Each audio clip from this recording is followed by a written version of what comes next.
Goddag og velkommen til denne episode af Jerry Springer. Og i dag har vi to personer med fra den diskuterede Carrie-sag. Vi har faktisk selve hovedepisoden med i dag. Goddag Carrie. Goddag.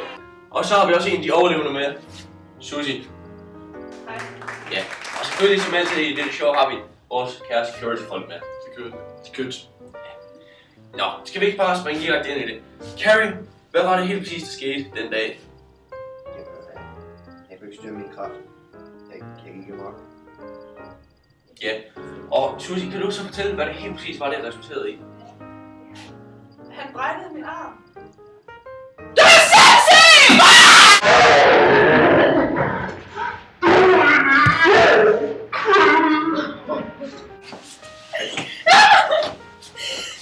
Ja.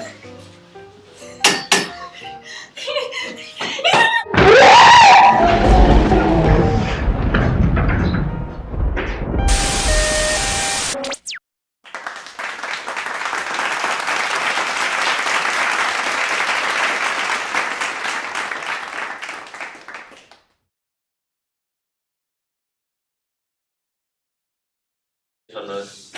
Sindssygt. Sindssygt. Ja.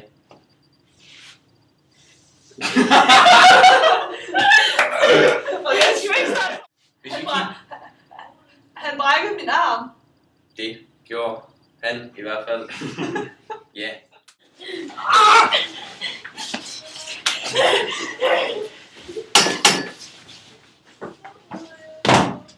Jeg synes, min skal flyve. Okay. Det skal vi nok lige have timet.